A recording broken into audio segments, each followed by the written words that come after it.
siswa belajar di sekolah.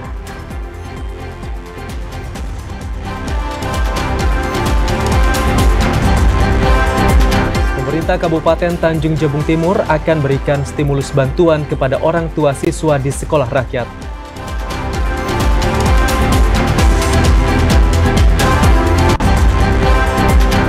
Pengadilan Tipikor Jambi memvonis 5 tahun penjara kepada terdakwa kasus dugaan korupsi gagal bayar MTN PT SNP.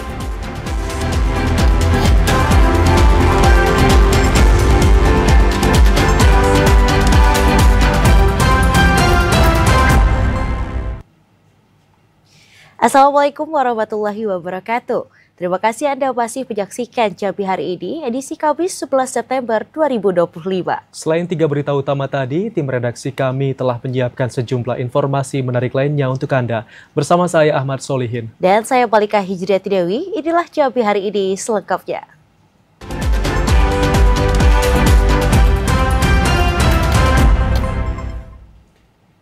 Saudara, senyum ceria siswa SMP Negeri 17 Kota Jambi terlihat saat menyantap makanan bergizi gratis.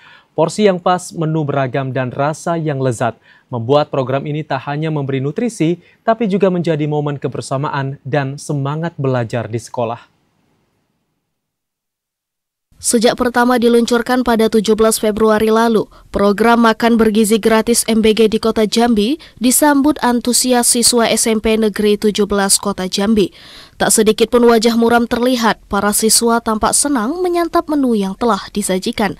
Kepala SMP Negeri 17 Kota Jambi, Nurul Hikmawati, mengapresiasi sikap responsif pihak dapur MBG yang siap melakukan perubahan menu sesuai permintaan sekolah. Program MBG yang dicanangkan Presiden Republik Indonesia, Prabowo Subianto, mendapat respons positif dari semua pihak, termasuk orang tua siswa karena menghemat uang saku. Antusias siswa di SMP 17 dari awal 17 Februari sampai saat ini sangat antusias sekali untuk kedatangan MBG. Karena terlihat kalau agak terlambat itu siswa-siswa sudah mulai agak panik, kapan MBG datang, kapan MBG datang, seperti itu. Sebagai bentuk rasa syukur, para siswa selalu menghabiskan makanan yang telah disajikan. Bisa mendapatkan makan bergizi gratis dan sehat. Mau beda-beda menu, ada gado-gado, ayam goreng, terus apa lagi ya? Banyak lah. Pihak sekolah berharap dapur MBG terus mempertahankan sikap responsif serta membantu mengawasi siswa saat menyantap makanan. Silva, Iwan, TVRI Jambi melaporkan. Ya, saudara, orang tua siswa sekolah rakyat rencananya akan diberikan stimulus bantuan oleh pemerintah Kabupaten Tanjung Jabung Timur. Mekanisme bantuan tersebut masih menunggu juknis dari Kemensos Republik Indonesia. Pemerintah Kabupaten Tanjung Jabung Timur berencana memberikan stimulus bantuan kepada orang tua siswa penerima manfaat program sekolah rakyat. Langkah itu dilakukan untuk bisa mendukung keberlangsungan pendidikan dan meningkatkan kesejahteraan keluarga siswa. Kabid Jaminan Sosial Dinas Sosial Kabupaten Tanjung Jabung Timur, Irpaidi, mengatakan, pihaknya akan melakukan pemetaan untuk bisa menentukan intervensi maupun dukungan apa saja yang sesuai dan tepat bagi orang tua siswa sesuai dengan kondisi dan kebutuhannya. Selain benda rumah, suntikan bantuan tersebut juga dapat berupa modal usaha. Stimulus bantuan ini dapat membantu orang tua siswa dalam memenuhi kebutuhannya sehari-hari, sehingga mereka dapat lebih fokus dalam mendukung pendidikan anak-anaknya. Rencananya memang Kementerian Sosial RI akan memberikan bantuan-bantuan pemberdayaan ekonomi untuk orang tua siswa SR dan juga bantuan-bantuan lainnya yang nantinya sifatnya bisa membantu orang tua siswa. Dengan adanya stimulus bantuan ini diharapkan seluruh orang tua siswa dapat lebih termotivasi untuk terus mendukung pendidikan anak-anak. Pemerintah Kabupaten Tanjung Jabung Timur berkomitmen untuk terus meningkatkan kualitas pendidikan dan kesejahteraan masyarakat melalui berbagai program dan bantuan yang tepat sasaran. Khalifa Patria, TVRI Jambi, melaporkan. Program cek kesehatan gratis bagi siswa di Kabupaten Muaro Jambi dilaksanakan secara serentak dan menyasar belasan ribu siswa. Hasilnya seluruh siswa dinyatakan sehat. Setelah 2 bulan bergulir, program cek kesehatan gratis di Kabupaten Muaro Jambi sudah mencapai 98,7%. Dari total sasaran 12.225 siswa, baik jenjang sekolah dasar, sekolah menengah pertama, maupun sekolah menengah atas. Kepala Dinas Kesehatan Kabupaten Muaro Jambi, Afif Udin mengatakan, masih ada sekitar 244 siswa yang belum dilakukan pemeriksaan dan ditargetkan akan rampung pada bulan September ini. Sementara itu, 11.981 siswa yang telah dilakukan pemeriksaan oleh tenaga medis di 23 puskesmas, semuanya dinyatakan sehat. Artinya, tidak ada siswa yang perlu dirujuk untuk penanganan lanjut, baik di tingkat puskesmas maupun rumah sakit. Meski demikian, orang tua siswa diminta untuk terus memastikan asupan gizi anak, agar kondisi kesehatan mereka tetap terjaga. Aspek fisik kesehatannya tidak dilaporkan kasus-kasus yang perlu rujukan penanganan spesialis atau kewenangan spesialis. Jadi alhamdulillah anak-anak kita yang baru lahir, baru masuk sekolah itu dalam kondisi sehat semua nih. Pemenuhan gizi melalui program makan bergizi gratis setiap hari di sekolah diyakini mampu meningkatkan kesehatan dan kebutuhan gizi siswa. Para guru juga diimbau untuk memastikan program makan bergizi gratis dari pemerintah pusat ini dapat dimanfaatkan secara optimal. Dengan gizi yang cukup, diharapkan kesehatan siswa tetap terjaga, sehingga meningkatkan prestasi belajar. Azam Afnan, TVRI Jambi melaporkan. Gubernur Al-Haris mendukung suksesnya program nasional 1 juta rumah perkotaan. Sebagai bentuk dukungan, pemerintah Provinsi Jambi telah mengambil langkah strategis dengan membentuk tim percepatan program 3 juta rumah. Pemerintah Provinsi Jambi mendukung suksesnya program nasional 1 juta rumah perkotaan untuk masyarakat.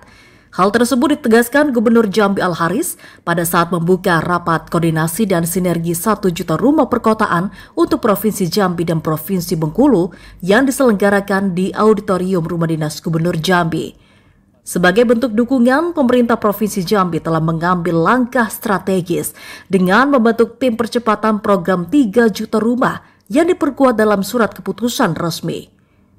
Berdasarkan data, lebih dari 11.000 rumah di Provinsi Jambi yang masuk dalam kategori tidak layak huni yang tersebar di 11 kabupaten kota. Jumlah tersebut menunjukkan pentingnya program perumahan bagi masyarakat. Al-Haris juga mendorong pemerintah pusat melalui kementerian terkait untuk bisa menggandeng pihak swasta dalam mempercepat pelaksanaan program perumahan di masing-masing daerah. Nah, tentunya tugas kita adalah pemerintah khususnya menyiapkan daripada data-data yang memiliki yang rumah tidak layak huni. Yang kedua juga tentu menyiapkan lahan-lahannya yang kita anggap nanti zona-zonanya di mana yang masih mungkin untuk perumahan, ya kan? Nah, di samping kita berharap bahwa pusat membantu kita, tentu juga pusat menggandeng teman-teman swasta di Jambi ini yang kantor pusatnya di Jakarta. Program 1 juta rumah perkotaan merupakan bagian dari program 3 juta rumah nasional, yang mana 2 juta diantaranya menyasar pedesaan dan juga pesisir. Randy Arta, TVRI Jambi, melaporkan. Saudara, inflasi di Kabupaten Bungo pada Agustus 2025 turun di angka 0,4%. Penurunan inflasi ini didorong oleh kelompok makanan, minuman, dan tembakau. Pada bulan Agustus tahun 2025, Kabupaten Bungo mengalami penurunan inflasi secara month-to-month atau bulan ke bulan sebesar 0,40%, lebih rendah jika dibandingkan dengan inflasi pada bulan Juli 2025 sebesar 0,63%. Kepala Badan Pusat Statistik Kabupaten Bungo Ardi mengatakan, meski inflasi bulanan terus menurun, namun inflasi tahunan atau year on year terus naik menjadi 3,47%. Data ini berdasarkan rilis resmi dari Badan Pusat Statistik Kabupaten Bungo. Berdasarkan pengendalian inflasi di Kabupaten Bungo tidak lepas dari koordinasi Tim Pengendalian Inflasi Daerah atau TPID bersama seluruh jajaran. Inflasi bulan Agustus dibanding bulan Juli tahun 2025 itu terjadi penurunan ya. Inflasi month-to-month Agustus itu 0,40%. Kalau untuk inflasi tahunan year to year itu mengalami kenaikan memang. Jadi itu kalau penyumbang kelompok penyumbang untuk month-to-month itu dari kelompok makanan, minuman dan tembakau, kemudian dari kelompok kebutuhan pribadi dan rekreasi. Pendorong utama inflasi month-to-month Agustus tahun 2025 berasal dari kelompok makanan, minuman, tembakau, kebutuhan pribadi, serta rekreasi. Untuk bisa mengendalikan tekanan inflasi, TPID Kabupaten Bungo terus mengoptimalkan Gerakan Nasional Pengendalian Inflasi Pangan dengan 4 strategi, yakni keterjangkauan harga, ketersediaan pasokan, kelancaran distribusi, dan komunikasi efektif antar instansi. Menghadapi akhir tahun 2025, TPID juga mengantisipasi resiko kenaikan inflasi yang berpotensi timbul akibat perubahan musim kemarau ke musim penghujan yang dapat mengganggu pasokan pangan serta kenaikan tarif angkutan udara menjelang libur Natal dan Tahun Baru. TPID Kabupaten Bungo terus memperkuat kolaborasi dan sinergi lintas instansi demi menjaga stabilitas harga dan memastikan inflasi tetap terkendali hingga akhir tahun 2025. Mukriani, TVRI Jambi, melaporkan. Ya saudara, tetaplah bersama Jambi hari ini karena kami masih akan kembali dengan sejumlah informasi penting dan menarik lainnya untuk Anda. Di antaranya kasus DBD di Puskesmas Rawasari Kota Jambi mengalami penurunan.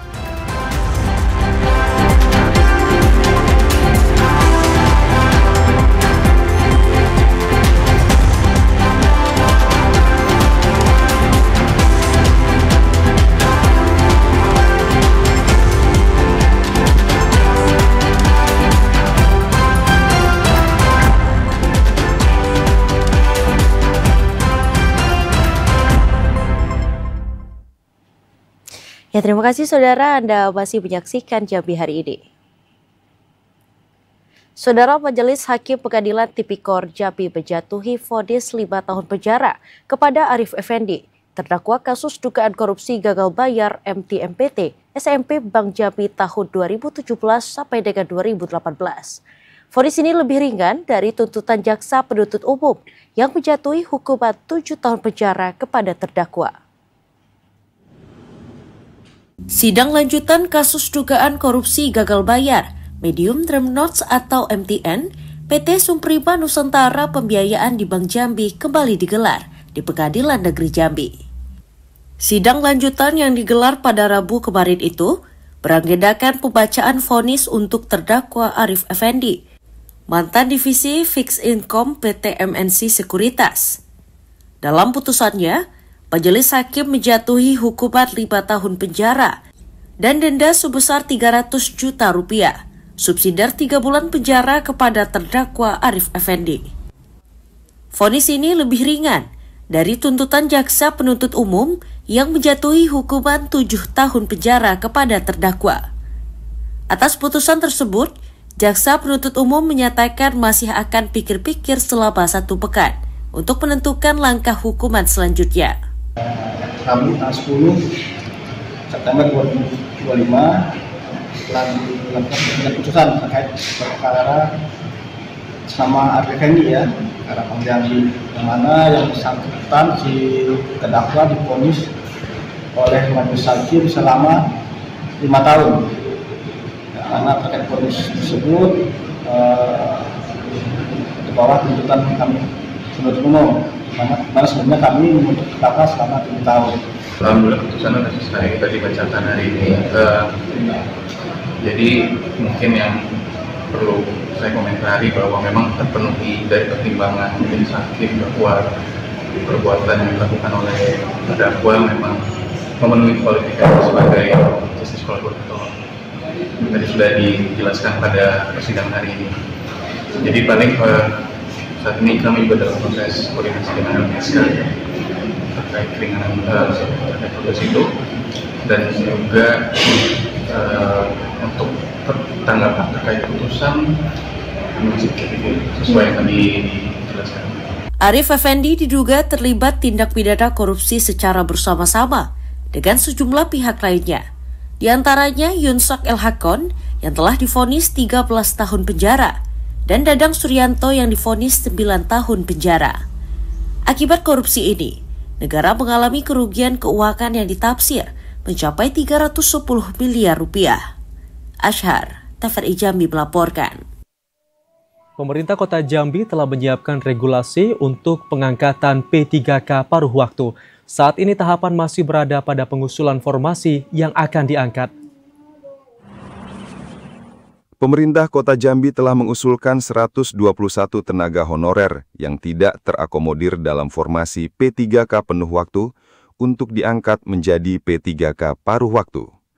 Saat ini Pemkot Jambi tinggal menunggu persetujuan pemerintah pusat. Sementara anggaran untuk pembayaran gaji P3K paruh waktu juga sudah dikaji.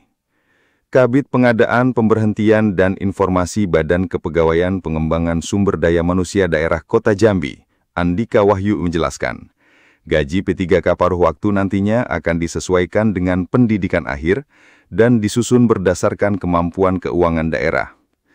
Tenaga honorer yang diusulkan untuk diangkat melalui skema paruh waktu ini didominasi oleh guru dan tenaga teknis. Sementara untuk tenaga kesehatan, seluruhnya sudah masuk sebagai P3K penuh waktu. Pemkot Jambi berharap pemerintah pusat segera memberikan persetujuan sehingga seluruh tenaga honorer di lingkup Pemkot Jambi dapat terakomodir dan tidak ada lagi yang tertinggal dalam status honorer. Joko, TVRI Jambi, melaporkan. Ya, sementara itu, Saudara, jumlah kasus demam berdarah di wilayah kerja Puskesmas Rawasari Kota Jambi menunjukkan angka penurunan. Pada periode Agustus 2025, Puskesmas Rawasari hanya menangani 3 kasus DBD. Demam berdarah denggi atau DBD masih menjadi penyakit yang dapat mengancam kesehatan masyarakat saat musim penghujan dan peralihan musim. Meski berada di peralihan musim, namun jumlah kasus DBD di wilayah kerja Puskesmas Rawasari Kota Jambi sejak 2 bulan terakhir mengalami penurunan. Surveillance Puskesmas Rawasari Suryati mengatakan, pada periode Agustus 2025, jumlah kasus DBD wilayah kerja Puskesmas Rawasari hanya tercatat 3 kasus. Jumlah itu turun dibanding periode Juni yang mencapai 7 kasus dan April 2025 mencapai 10 kasus. Penurunan jumlah kasus DBD ini dipengaruhi mulai adanya kesadaran masyarakat untuk menjaga kebersihan lingkungan dan menerapkan perilaku hidup bersih dan sehat. Untuk wabah DBD di Puskesmas Rawasari untuk 3 bulan terakhir itu turun angkanya. Biasanya anak-anak dan dewasa demam tinggi lebih dari 5 hari, biasanya ada pasti turun, terus ada mual, batuk, disertai batuk dan pilek. Untuk mencegah penyebaran DBD, Puskesmas Rawasari gencar melakukan sosialisasi pencegahan dan menyediakan obat ABT gratis kepada warga yang membutuhkan. Suryati menghimbau masyarakat untuk terus melakukan PSN 3M+ secara berkala serta menggiatkan program Jumantik atau satu rumah, satu juru pemantau jentik. Aryo Iwan, TVRI Jambi, melaporkan. Saudara, petani padi di Desa Rengas Bandung, Kecamatan Jambi Luar Kota, Kabupaten Muaro Jambi, memasuki masa tanam kedua. Petani berharap hasil panen pada masa tanam kedua ini memuaskan sehingga dapat mendukung program ketahanan pangan. Petani di Desa Rengas Bandung, Kecamatan Jambi Luar Kota, Kabupaten Muaro Jambi, mulai melakukan penanaman tahap kedua.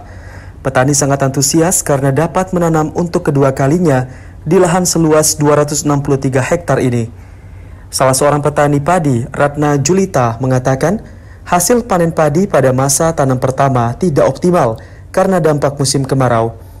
Pada masa tanam pertama, petani hanya mendapatkan sekitar 50 kg gabah kering di luas lahan sekitar 12 tumbuk. Hasil panen tersebut sangat jauh menurun dibandingkan pada musim tanam tahun sebelumnya yang mencapai 540 kg gabah kering. Ratna Julita berharap hasil panen pada masa tanam kedua ini memuaskan sehingga dapat mendukung program ketahanan pangan. Kena gagal, kena panas tadi. Jadi padi itu ampuh. Dapat padi. Kena musim kemarau ya? Ya. Ini tanam yang kedua nih harapannya gimana? Harapannya dia tuh elok lah. Hanya kita dapatkan hasilnya, ada rezekinya. Pada musim tanam kedua, petani menggunakan bibit padi unggul Impari. Masa tanam kedua ini diprediksi akan memasuki musim panen pada Desember 2025 dan Januari 2026. Azam Afnan, TVRI Jambi melaporkan. Harga telur ayam dan bawang merah di pasar tradisional atas Sorolangun turun. Penurunan harga ini disebabkan melimpahnya pasokan di pasaran. Harga sejumlah kebutuhan pokok di pasar tradisional atas Sorolangun mengalami penurunan. Harga kebutuhan pokok yang mengalami penurunan diantaranya telur ayam dan bawang merah. Harga telur ayam saat ini dijual di harga Rp52.000 per karpet, dari harga sebelumnya mencapai Rp56.000 per karpet. Harga bawang merah dijual di harga Rp55.000 per kilogram, dari harga sebelumnya mencapai Rp62.000 per kilogram. Salah seorang pedagang, Saiful, mengatakan penurunan harga yang terjadi sejak beberapa terakhir ini disebabkan melimpahnya pasokan di pasaran. Meski terjadi penurunan harga, namun belum berdampak terhadap penjualan. Harga telur merah bertahan. Berapa? 52 per karpet. Sejak kapan itu bertahan ya? Sudah mingguan. Seminggu sebelumnya berapa? Sebelumnya itu 54. Turun ya? Ya, turun 2.000. Kalau yang lain Bang? Bawang turun juga. Berbeda dari harga telur ayam dan bawang merah, harga bahan pokok lainnya seperti beras, minyak goreng, dan cabai masih stabil. Edi Kusnadi, TVRI Jambi, melaporkan. Saudara, 12 sekolah dasar di Kabupaten Merangin direvitalisasi agar siswa lebih nyaman. Ya, informasi selengkapnya akan kami sajikan usai jeda. Tetaplah bersama Jambi hari ini, Saudara.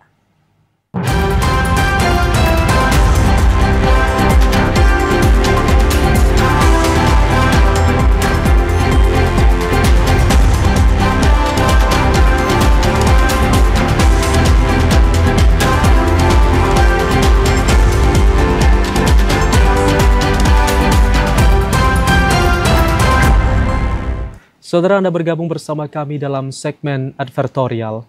12 sekolah dasar di Kabupaten Merangin direvitalisasi agar para murid dapat menempuh pendidikan dengan lebih nyaman. Bupati Merangin, Muhammad Syukur, meluncurkan program revitalisasi sekolah di Kabupaten Merangin. Acara peluncuran digelar di Sekolah Dasar Negeri 194 Merangin, Desa Tambang Emas, Kecamatan Pemanang Selatan. Terdapat 12 sekolah dasar yang direvitalisasi dengan lingkup pekerjaan meliputi pembangunan toilet, perpustakaan, hingga ruang administrasi perkantoran. Bupati Merangin Muhammad Syukur mengatakan, revitalisasi ini bertujuan memberikan kenyamanan belajar bagi siswa, serta sejalan dengan visi dan misi Merangin baru dalam meningkatkan mutu pendidikan. Bupati mengimbau dinas terkait untuk melibatkan masyarakat sekitar sekolah dalam proses revitalisasi, termasuk pengadaan material bangunan. Hal ini penting agar masyarakat turut memiliki rasa peduli dan keinginan terbaik untuk sekolah di lingkungannya. Revitalisasi sekolah, dan sekarang sudah diserahkan oleh Kementerian Sekolah melalui sekolah-sekolah. Dan harapan kita mudah-mudahan melalui sekolah ini pembangunan lebih baik ya, untuk mungkin melibatkan masyarakat, ini peranan pengawasan dan lain sebagainya, tentu akan lebih maksimal. Mungkin secara ekonomi juga bahan-bahannya bisa diberikan melalui lingkungan yang ada di sini. Nah, ini juga mutlak. Nanti tentu juga diawasi oleh kejaksaan, kepolisian, supaya ini lebih maksimal pembangunan. Muhammad Syukur juga berpesan kepada pihak sekolah untuk aktif memantau proses pembangunan. Bila ada yang tidak sesuai, sekolah dapat melaporkan ke Inspektorat Kabupaten Merangin atau kejaksaan yang mengawali revitalisasi. Dalam kesempatan ini, Bupati Merangin melakukan peletakan batu pertama di SD Negeri 194 Desa Tambang sebagai tanda dimulainya program revitalisasi. Turut hadir PLT Kepala Dinas Pendidikan Kabupaten Merangin, Henizor, PLT Kadis Kominfo, Ahmad Hoiridun, Kasih Intel Kejari Merangin, Gio, serta sejumlah pejabat lainnya. M. Sobar, TVRI Jambi melaporkan. Ya, sementara itu, Saudara, Wakil Bupati Merangin menyampaikan rancangan perubahan kebijakan umum anggaran dan prioritas plafon anggaran sementara tahun 2025. Dalam rancangan tersebut, pembangunan diprioritaskan pada infrastruktur dan pertanian secara berkelanjutan. Pada rapat paripurna rancangan perubahan kebijakan umum anggaran dan prioritas plafon anggaran sementara atau PPAS tahun 2025. Wakil Bupati Merangin Abdul Hafid menyampaikan rancangan perubahan kebijakan umum anggaran dan prioritas plafon anggaran sementara tahun 2025. Abdul Hafid mengatakan, KUA dan PPAS yang disampaikan merupakan dokumen yang telah disusun berdasarkan perubahan rencana kerja pemerintah Kabupaten Merangin tahun 2025. Perubahan KUA dan PPAS ini diharapkan mampu mewujudkan tujuan dan sasaran rencana pembangunan daerah tahun 2025 yang lebih efektif dan optimal. Perubahan tersebut juga sejalan dengan tema Pembangunan Kabupaten Merangin 2025, yakni akselerasi pertumbuhan ekonomi dalam rangka menyongsong Kabupaten Merangin yang berdaya saing, maju, dan berkelanjutan. Sama-sama ikuti rapat paripurna terkait dengan penyampaian pidato Bupati KUA PPAS 2025 untuk perubahan ini. Dan alhamdulillah nanti akan ditindaklanjut rapat DPRD dengan para OPD terkait dan melaksanakan program-program untuk perubahan APBD 2025 ini. Abdul Hafid menambahkan, prioritas pembangunan pemerintah Kabupaten Merangin pada tahun ini yakni peningkatan produktivitas sektor pertanian berbasis kawasan strategis, pembangunan infrastruktur sektor unggulan daerah, pembangunan kualitas sumber daya manusia, dan peningkatan tata kelola pemerintahan. Prioritas ini selanjutnya dijabarkan dalam beberapa arah kebijakan yang lebih rinci dan terukur dengan target yang harus dicapai pada akhir tahun anggaran. M. Sobar, TVRI Jambi melaporkan. KPKNL Jambi menggelar forum konsultasi publik bersama seluruh stakeholder pengguna jasa. Kegiatan ini bertujuan untuk mendorong dan memberikan pemahaman standar pelayanan KPKNL kepada seluruh stakeholder. Berdasarkan peraturan perundang-undangan, penyelenggara pelayanan publik wajib mengikut sertakan masyarakat dalam penyelenggaraan pelayanan publik. Langkah itu sebagai upaya dalam membangun sistem penyelenggaraan pelayanan publik yang adil, transparan, dan akuntabel. Sebagai salah satu unit vertikal di bawah Kementerian Keuangan, KPKNL Jambi berkomitmen dan konsisten memberikan pelayanan kepada para pengguna jasanya. Hal itu dikatakan Kepala KPKNL Jambi, Kiki Nurman Setiawan, saat membuka forum konsultasi publik di Aula KPKNL Jambi pada Rabu kemarin.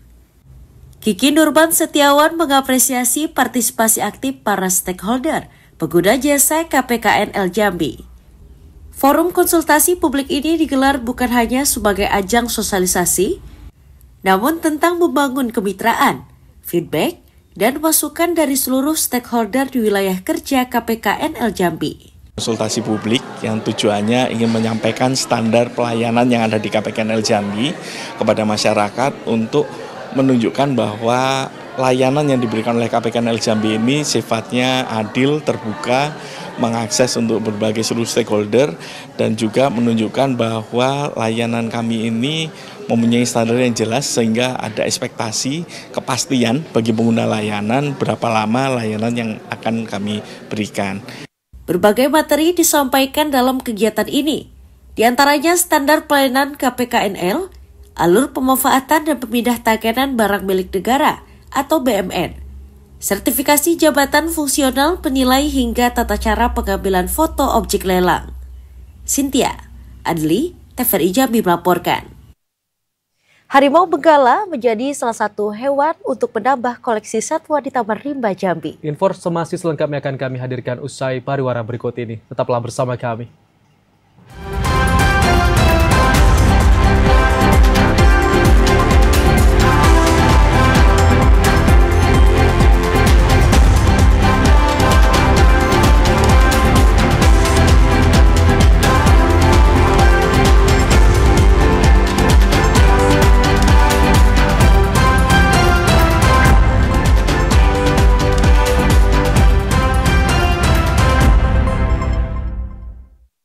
Saudara, Anda masih menyaksikan Jambi hari ini. Minat baca di Kabupaten Batanghari meningkat dari 5% menjadi 7,4%. Peningkatan angka minat baca ini dipengaruhi program literasi sekolah hingga ke desa-desa.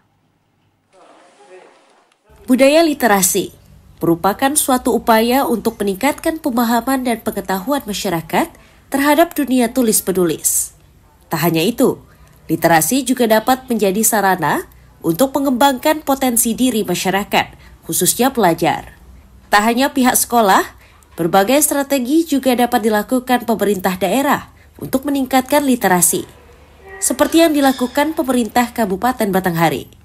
Untuk meningkatkan literasi, pemerintah Kabupaten Batanghari menggalakkan program literasi sekolah hingga ke desa-desa.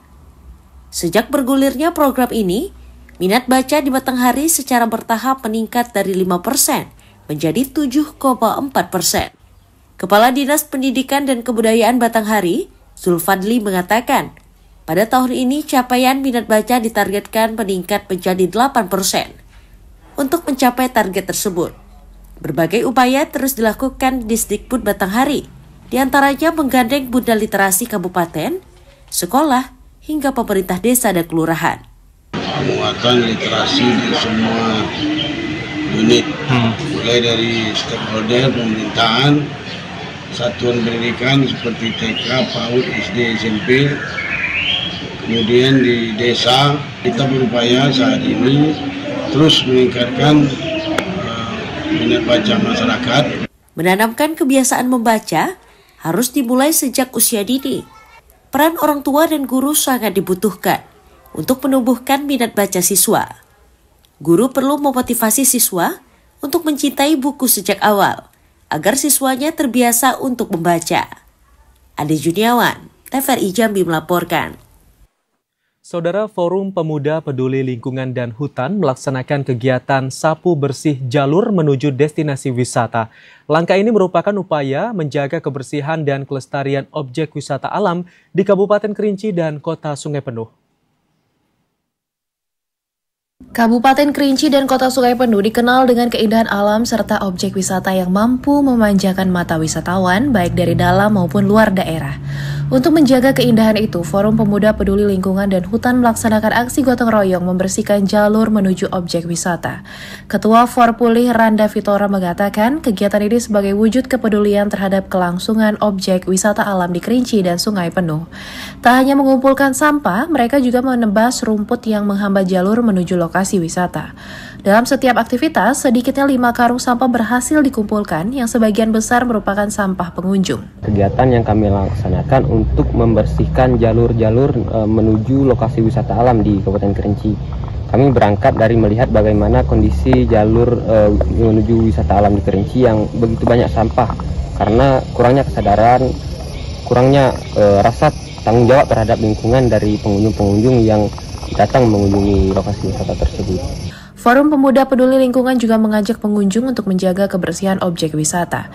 Dengan lingkungan yang terjaga, suasana wisata akan lebih nyaman dan indah sehingga meningkatkan daya tarik pariwisata di Kabupaten Kerinci dan Kota Sungai Penuh. Fahlan Diandra, TVRI Jambi melaporkan. Ya, Saudara, Taman Rimba Jambi kini memiliki penghuni baru, yakni seekor harimau benggala putih yang didatangkan langsung dari Lembang Zoo, Kabupaten Jawa Barat. Harimau benggala putih berjenis kelamin jantan dengan nama Aden Jelatang resmi menjadi daya tarik baru bagi pengunjung wisata Taman Rimba Jambi. Kehadiran satwa langka ini diharapkan mampu menambah minat wisatawan sekaligus memberikan edukasi tentang konservasi satwa. Kipir Satwa Muhammad Ramadan Gemilang menjelaskan, saat ini tim masih terus melakukan pemantauan kesehatan Aden Jelatang. Dari hasil pemantauan, kondisi harimau dalam keadaan sehat meski masih beradaptasi dengan lingkungan baru. Diharapkan kehadiran harimau putih ini dapat memberikan manfaat serta menjadi sarana edukasi bagi para wisatawan. Saat ini masih dalam adaptasi lingkungan, masih di dalam karantina, dengan kami monitoring terus, dengan kami melakukan pemantauan terus oleh dokter hewan juga, oleh para medis juga, dan saya sebagai kiper. Kami dari pengelola Taman Rimba Jambi memiliki program penukaran satwa, mendatangkan satwa baru itu harimau benggala putih yang kami terima dari Lembang Zoo. Program yang kami laksanakan ini untuk menambah daya minat pengunjung, karena dalam tahun ini kunjungan kami di Taman Rimba Zoo jauh sedikit berkurang. Kehadiran harimau putih Aden Jelatang di Taman Rimba Jambi diharapkan menjadi simbol baru konservasi dan edukasi satwa di Provinsi Jambi. Ashar, TVRI Jambi melaporkan. Usai sudah saudara kami menemani Anda di Jambi hari ini. Terima kasih atas perhatian dan kebersamaan Anda. Akhirnya saya Ahmad Solihin. Dan saya Malika Hijrati Dewi bersama kerabat kerja yang bertugas pamit undur diri. Wassalamualaikum warahmatullahi wabarakatuh dan sampai jumpa.